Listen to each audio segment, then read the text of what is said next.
సంచలనం సృష్టించిన గాలి కేసులో నలుగురికి ఖైదు పట్టడం, ముగ్గురిని తప్పించడం జరిగింది. ఐఏఎస్ ఆఫీసర్ శ్రీలక్ష్మి గతంలోనే హైకోర్టు ఆమె మీద అభియోగాలు లేవన్నట్టు ఆమెను తప్పించారు. సిబిఐ సుప్రీంకోర్టుకి వెళ్ళిన నేపథ్యంలో ఈ రోజు సుప్రీంకోర్టులో శ్రీలక్ష్మి మీద మళ్లీ విచారణ చేయమని చెప్పి ఆదేశాలు ఇస్తూ హైకోర్టుకు రిఫర్ చేసింది. 3 నెలల విచారణ కంప్లీట్ చేయాలని చెప్పి స్పష్టమైన ఆదేశాలతో తీర్పు ఇవ్వడం జరిగింది. ఈ తీర్పు మీద ఆ గాలి మైనింగ్ అక్రమ కేసుల మీద ఆ నేపథ్యం ఏంటో, దాని వెనక ఉన్న కుట్రదారులు ఎవరో తెలుసుకునే ప్రయత్నం చేద్దాం. మనతో పాటు సోషల్ యాక్టివిస్ట్ శ్రీలీల గారు ఉన్నారు. వారిని అడిగి మరిన్ని విశేషాలు తెలుసుకుందాం. నమస్తే అండి. గాలి మైనింగ్ కేసు చూశారు మీరు. నిన్న నలుగురు శిక్ష పడినాయి. ఆ శాఖ మంత్రి సబితా ఇంద్రారెడ్డి గారికి ప్రయోగం లేదని చెప్పి తప్పించారు. అలాగే ఐఏఎస్ ఆఫీసర్ కృపానందం గారిని కూడా తప్పించారు. ఒక ఆయన మరణించారు. శ్రీలక్ష్మిని గతంలోనే హైకోర్టు ఆమె పాత్ర లేదని తీర్పిచ్చింది. దాని మీద సిబిఐ సుప్రీంకోర్టుకు వెళ్ళింది. సుప్రీంకోర్టు నేడు స్పష్టంగా తీర్పిస్తూ 3 నెలల విచారణ పూర్తి చేయమని చెప్పి హైకోర్టుకు ఆదేశాలు జారీ చేసింది. దీన్ని ఎట్లా చూస్తారు? సీనియర్ ఐఏఎస్ ఆఫీసర్ శ్రీలక్ష్మి గారు ఆమె చేసిన తప్పులేంటి? సబితా ఇంద్రారెడ్డి గారు ఆ శాఖ మంత్రిని ఆమె ప్రయోగం లేదనడం ఏంటి? దీని మీద ప్రజాభిప్రాయం ఏంటి? మీ అభిప్రాయం ఏంటి? ఇక్కడ మనం చూసుకుంటే గాలి జనార్దన్ రెడ్డి కేసు అంటే అతనికి శిక్ష పట్టడంలో న్యాయం గెలిచింది, ప్రజల వైపు న్యాయస్థానం ఉంది అనేది కనిపిస్తుంది. కానీ ఈ శిక్ష పడని వాళ్ళు ఎవరైతే ఉన్నారో ఐఏఎస్లు, ఐపీఎస్లు ఇలాంటి వాళ్ళంతా మనం గతంలో చూసుకుంటే వైఎస్ఆర్సీపీ పార్టీకి సంబంధించిన మంత్రి బాలిన శ్రీనివాసరెడ్డి గారు ఒక మాట చెప్పారు. నాకు సంబంధం లేదు, అర్ధరాత్రి ఫోన్ చేసి సంతకాలు పెట్టమన్నారు, అందుకనే సంతకాలు పెట్టి. ఆ విషయం ఎప్పుడు చెప్తున్నారు ఆయన? మొన్న అభియోగాలు ఎదుర్కొనేటప్పుడు, అదేవిధంగా పార్టీ నుంచి బయటకు వచ్చిన తర్వాత చెప్తున్నారు. కానీ ఆ సంతకాలు వాళ్ళు ఫోర్జరీ చేసినప్పుడు ఇతను ఎందుకు చెప్పలేదు? అంతే కదా, న్యాయం, నువ్వు న్యాయం వైపు నిలబడ్డావు, అన్యాయం వైపు నేను లేను అన్నప్పుడు ఆ విషయం జరిగిన వెంటనే బయటకు వచ్చేసి ఒక ప్రెస్ మీట్ పెట్టి చెప్పాల్సిన విషయం వెల్లడించాలి ప్రజలకి, అధికారులకి. అదేవిధంగా ఇక్కడ చూసుకుంటే ఐపీఎస్, ఐఏఎస్లు శ్రీలక్ష్మి కానివ్వండి, ఇంకొకరు కానివ్వండి, వీళ్ళంతా కూడా ఈ రోజున కోర్టు ఏదైతే తీర్పుని 3 నెలల్లో వెల్లడించాలి అంటే ప్రజలందరూ అడుగుతున్నారు సబితా ఇంద్రారెడ్డి. మరి ఈ విధంగానే సేమ్ బాలినేని శ్రీనివాసరెడ్డి చెప్పినట్లు ఈవిడ కూడా నాకు సంబంధం లేదంటే ఎలా కుదురుతుంది? ఈ రోజున కోర్టు తీర్పు వచ్చినప్పుడు మీరు ఈ విషయాలు చెప్పకూడదు కదా. ఎప్పుడైతే దాని మీద ఆ రోజున ఇవన్నీ కూడా ఇల్లీగల్గా జరిగినాయో మరి అప్పుడే బయటకు వచ్చేసి ఈ విధంగా జరుగుతుంది. కాబట్టి నేను ఆ పదవిలో ఉన్నాను, ఒక మంత్రిగా ఉన్నాను, నాకు బాధ్యత ఉంది అని బయటకు వచ్చి వెల్లడించాలి. అప్పుడు ఎప్పుడూ కూడా వెల్లడించకుండా ఈ రోజున నేను ఏడుస్తూ కోర్టు మెట్లు ఎక్కాను, నేను నవ్వుతూ ఈ రోజున కోర్టు మెట్లు దిగుతానంటే ప్రజలెవరు కూడా హర్షించట్లేదు. వీళ్ళందరూ కూడా భాగస్వాములే. ఖచ్చితంగా వీళ్ళ గురించి ఇంకా లోతైన విచారణ జరిపి వీళ్ళ మీద ఏదైతే యాక్షన్ తీసుకోవాల్సిందే అని చెప్పేసి అందరూ కూడా ప్రజలు అభిప్రాయపడుతున్నారు. ఎందుకంటే 1 రోజా 2 రోజులు కాదు, గత 14 సంవత్సరాలుగా కొనసాగుతున్న ఈ కేసులో కొన్ని వందల కోట్ల రూపాయలు, వేల కోట్ల రూపాయలు ఈ విధంగా దోచుకొని రాష్ట్రంలో అక్రమ మైనింగ్ ఇవంతా కూడా గాలి జనార్దన్ రెడ్డి అంటే ఒక సంచలనం అయింది ఒకప్పుడు. మరి ఈ రోజున అదే సంచలనం ఆయనకి మరి జడ్జి గారిని అడిగాడంట, 10 ఏళ్ళు 7 ఏళ్ళు శిక్ష వేశారు తగ్గించండి అని. ఆయన అన్నారంట జీవిత ఖైదు వేయాలి, లేకపోతే ఇంకో 10 ఏళ్ళు వేయాలి అని. మరి ఎంత హాస్యాస్పదంగా, ఇతను ప్రజల వ్యక్తిని, నేను ప్రజాప్రతినిధిని, లేకపోతే ప్రజలకు ఎంతో సహాయ సహకారాలు చేశాను, వాళ్ళకి ప్రజాసేవ చేశాను అని. అంటే ఈయన చేసిన ప్రజాసేవ ఎలాంటిది అంటే ఇతని కేసులో కూడా ఎన్నో అనుమానాస్పద మరణాలు మనం చూసాం.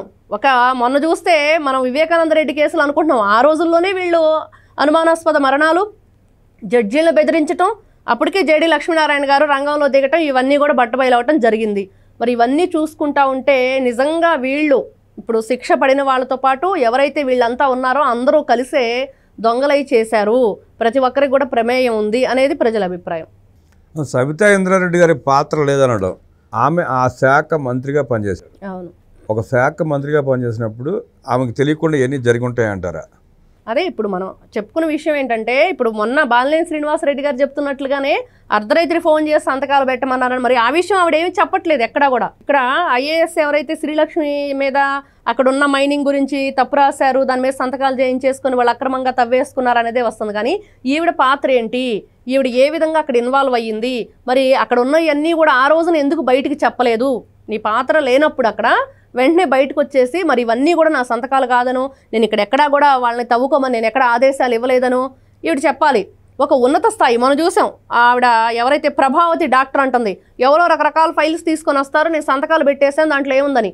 ఒక మర్డర్ కేసు ఉండిద్ది, దాంట్లో సంతకం పెట్టేస్తావు, మరి అదేదో రాంగ్గా వాళ్ళు మీకు రాసిస్తారు, ఎలా చదవకుండా సంతకాలు పెడతారు?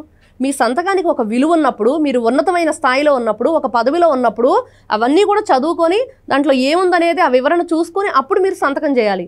ఇలానే వీళ్ళు తప్పించుకొని తిరగటానికి లేకపోతే ఆ శిక్ష నుంచి తప్పించుకోవడానికి ఇలాంటివన్నీ కూడా మాట్లాడటం సరైన పద్ధతి కాదు. ఇక్కడ ప్రజలు గమనిస్తున్నారు, న్యాయస్థానాలు గమనిస్తున్నాయి. ఇదంతా కూడా వీళ్ళు ఏదో అప్పుడు బాధ్యత మేము చేసాము, ఏదో పదవి వెలగబెట్టాము, లేకపోతే అప్పుడు మాకు సంబంధం లేదు వాళ్ళతోటి, వాళ్లే చేశారంటే మరి ఆ శాఖ మంత్రిగా ఈవిడే ఉన్నారు కదా, అది ఆవిడ అలా మాట్లాడటం అనేది కరెక్ట్గా అనేది ఈరోజు ప్రజల అభిప్రాయం. ఇప్పుడు ఐఏఎస్ ఆఫీసర్ శ్రీలక్ష్మి మీద అభియోగాలు ఉండబట్టే ఆనాడు 3 ఏళ్లకు పైగా ఆమె జైల్లో ఉన్న సిబిఐ కూడా బెయిల్ ఇవ్వాల. తర్వాత ఏం జరిగిందో ఏమైందో ఆమె హైకోర్టుకి వెళితే హైకోర్టులో ఆమె కేసును కొట్టేశారు. ఆమె ప్రమేయం లేదని చెప్పి తీర్పు ఇచ్చింది. ఆ తీర్పు మీద సిబిఐ మళ్ళీ సుప్రీంకోర్టుకి వెళ్ళటం. ఈరోజు సుప్రీంకోర్టు లేదు, తీవ్రమైన ఆరోపణలు ఉన్నాయి, అభియోగాలు ఉన్నాయి, ఆమె మీద మళ్ళీ విచారించమని చెప్పి కోర్టు ఆదేశించింది. దీన్ని ఎట్లా చూస్తారు? శ్రీలక్ష్మి గారి ప్రమేయం లేకుండా ఈ దోపిడీ అంతా జరిగిందంటారా? ఖచ్చితంగా అండి. ఇప్పుడు అక్కడ ఉన్న కలెక్టర్, ఆ జిల్లా అక్కడ ఏదైతే ఉందో దానికి సంబంధించిన వీళ్ళ ఆదేశాలు లేకుండా ఏది జరగదనేది అక్కడ మనకు కనిపిస్తున్న విషయం. అందుకని ఈరోజు న్యాయస్థానం మరి తీవ్రమైన అభియోగాలు ఆరోపణలు ఉన్నాయని మళ్ళీ మీరు ఇంకోసారి విచారణ చేయాలి అన్నదంటే ఖచ్చితంగా ఇక్కడ సిబిఐ వాళ్ళు కీలక ఆధారాలతో సహా కోర్టులో సబ్మిట్ చేశారు. ఈవిడ ఏ విధంగా అక్కడ చేసిందన్నీ కూడా మనం చూసాం. మొన్న కూడా ఎక్కడికి వెళ్ళింది ఆవిడ? బయటకు రాగానే జగన్మోహన్ రెడ్డి గారి దగ్గరకు వెళ్ళింది. మరి ఈ విధంగా ఐఏఎస్ఎల్ని ఐపీఎస్ఎల్ని దొంగలు చేసేసి వీళ్ళు ఒక ఉన్నతమైన స్థితిలో ఉండి మంచి చదువులు చదివి ఒక ఐఏఎస్ అవ్వాలంటే ఎంత కష్టపడాలి, దానికి ఎంత వాల్యూ ఉంది అనేది మర్చిపోయి ఇలాంటి విలువ లేని పనులు చేసి ప్రజల్లో విలువను కోల్పోయి న్యాయస్థానాల్లో వీళ్ళు ఈ రకంగా నిలబడుతున్నారంటే ఖైదీలుగా నిజంగా చాలా సిగ్గుచేటు.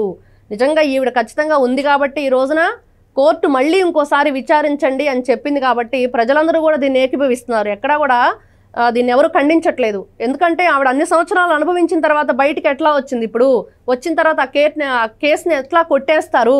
ఖచ్చితంగా దీంట్లో ఈవిడ ప్రమేయం లేకుండా జరిగే పనే లేదు. మరి ఆవిడ దాంట్లో మార్పులు చేర్పులు చేసి రాసి ఆర్డర్లు పాస్ చేసింది.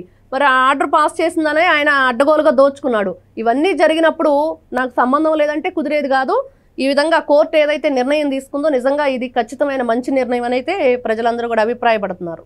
రాజశేఖర డయాంలో ఆవిడ జైలుకి వెళ్ళి దాన్ని ఎలా చూస్తారు? ఆవిడ ఒక దొంగగా లేకపోతే ఎక్కడైతే అక్రమ ఏదైతే మైనింగుల్లో ఈవిడ ప్రమేయం ఉన్నట్లుగా విచారణలో తేలి జైలు శిక్ష అనుభవించి వచ్చింది.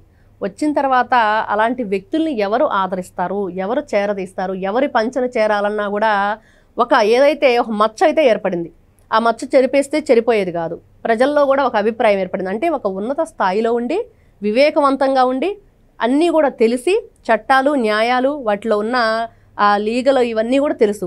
అవన్నీ కూడా తెలిసిన తర్వాత ఇవాళ ఇన్లీగల్గా ఇలాంటి పనులు చేసి జైలు శిక్ష అనుభవించిన వ్యక్తిని ఎవరు రాణిస్తారు? ఎవరు రానివ్వరు. మరి ఈ విధంగా ఆవిడ ఏం చేయాలంటే అప్పుడు మరి అట్లాంటి వ్యక్తి దగ్గరకు వెళ్లకుండా తను నేను మంచిదాన్ని అని నిరూపించుకోవాలంటే ప్రజలకు సేవ చేసే విధంగా బయటకు రావాలి. మరి అది లేకుండా ఆయన దగ్గరకు చేరిందంటే వీళ్ళు ఇంకా కూడా ఆ ఏదైతే వాసనలు ఉన్నాయో అవి వదిలిపెట్టలేదు. అలాంటి సావాసాలు వీళ్ళు కోరుకుంటారు. కాబట్టి ఈ సావాస దోషం అనేది వాళ్ళకి అలానే ఉండిద్ది, వాళ్ళు వాళ్ళతోనే ఉంటారు. ఐఏఎస్ శ్రీలక్ష్మి, రాజగోపాల్, కృపానందం, చేవేళ్ల చెల్లమ్మ, శ్రీనివాసరెడ్డి వీళ్ళ అడ్డం పెట్టుకుని దోచుకున్న గాలి జనార్దన్ రెడ్డి. ఆ గాలి జనార్దన్ రెడ్డి వెనకున్న అదృశక్తి ఎవరంటారు? అందరూ వాళ్ళ ఏదైతే దేవుడిచ్చిన కొడుకు అని చెప్పి చెప్పుకుంటున్న వైఎస్ రాజశేఖర రెడ్డి ఏదైతే ఉన్నాడో అప్పుడు అతను అండ చూసుకొని ఈ విధంగా ఇతను రెచ్చిపోయాడు. ఖచ్చితంగా రాజశేఖర రెడ్డి ప్రమేయంతోనే తండ్రి కొడుకులు అంటే అతనే చెప్పుకున్నాడు స్వయంగా, మనం అనేది కాదు. తండ్రి కొడుకులు అంటే ఆ రోజుల్లో ప్రతి ఒక్కరు అనుకునేది ఏంటంటే గాలి జనార్దన్ రెడ్డి రాజశేఖర రెడ్డి గారు పెద్ద కొడుకు, జగన్మోహన్ రెడ్డి గారు చిన్న కొడుకు అని చెప్పేసి అందరికీ తెలిసింది. అందరూ ఎక్కడున్నా కూడా వాళ్ళు ఏ కార్యక్రమంలో ఉన్నా కూడా వీళ్ళంతా కనిపించి ఉండేవాడు, ఒకే చోట ఉండేవాడు అతను.